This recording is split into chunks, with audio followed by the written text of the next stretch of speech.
But remember, the lungs are known as the seat of wisdom, I guess you'd call them. So if you look at the lungs being the seat of wisdom, and then the kidneys being like the sage.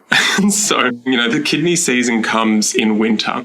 And so right now, I always like thinking about the work that I'm doing internally, that sharp lung energy, that seed of wisdom is I'm consolidating all my experiences from the last year and I'm observing them, and with that out breath, letting go of that which is no longer useful, which takes a lot of real focus. It came up real big for me in the last couple of sessions I've been doing with my movement mentor, Benny, and just in my own back and forth internally with myself. A lot's been coming up. I've spent the whole year trying to notice something about myself and not noticing something about myself that, I wish I could do things a little bit differently. And this is the season where I feel like I'm starting to get really rewarded I do have that capacity internally, and I'm supported by the system as the energy descends down, the yin descends. Like even little ways that I've maybe react to Aya, our little 3-year-old, for those of you new to the party, or within our workflow, definitely with us as well. I'm like, those little things that just irked me that little bit, I can really go, now change that trajectory, just that little bit. I'm going to let go.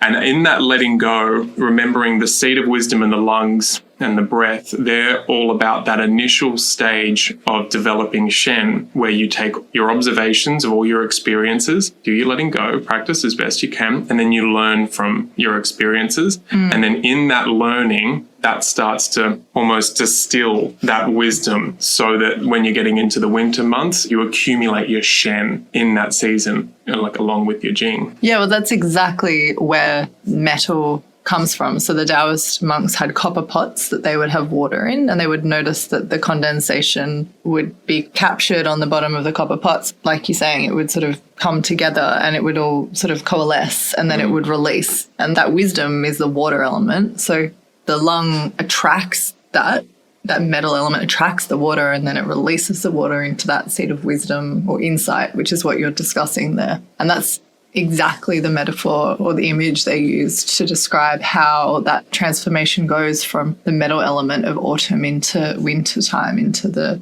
kind of wisdom of the kidneys. And I think when we look at the actions of the lung too, which is to descend and disperse, it's to kind of take that kind of heat of summer and even the passion and the kind of intellectual stimulation, all the things you're talking about when we're going through process, and then that ability to kind of disseminate that and disperse it and spread it around. And when you look at what the lungs do in Chinese medicine, they're responsible for the skin and for that energy pushing out from the skin. So we talk about Wei Qi, and this is that protective force. And so when we look at a lot of the qi herbs that you've talked about, they're protective herbs, and it's protective on a physical level, but also energetically, because Chinese medicine doesn't just say we catch a virus or we catch a bacteria or whatever. It says that the elements and the energies of everything we encounter affects us. And if we're not strong, if we don't have that strong action of pushing out and creating that field around ourselves, then we become susceptible to invasion. And that can be invasion of ideas. It can be invasion of a physical pathogen. It can be an element like cold or wind. I know for me, if I'm run down and I go in the wind or the cold, I can feel it enters me in a different way than if I'm out when I'm really strong. And so that's when we're looking at the lung is,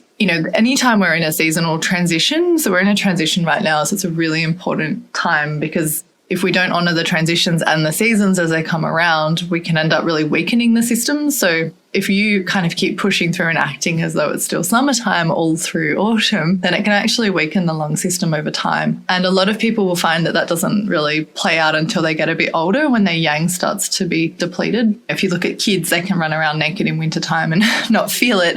But as you get older, typically that ability doesn't remain. Different constitutions obviously have different relationships with that particular experience. But in general, most people find as they get older, they get more sensitive to those shifts. So this is why part of the Daoist immortality in inverted commas practice is around strengthening our qi and creating that capacity to generate heat inside, so we become less susceptible to changes, so we become stronger. And that's where you look at the seat of wisdom. The lungs are the start of that process. They take qi from the spleen. So the spleen, when we digest, releases qi, and then the lungs capture qi from the air. So the air itself isn't qi, but the qi comes through the air because the air is conductive to qi. And then that is merged together by the lungs into something called true human qi, which is distributed through the body and also used by the kidneys. So the TCM of it is really interesting and complex. It's kind of simple and complex, I think. But the way they paint pictures with the elements and the analogies, I think, is really powerful and helps you to understand what's required.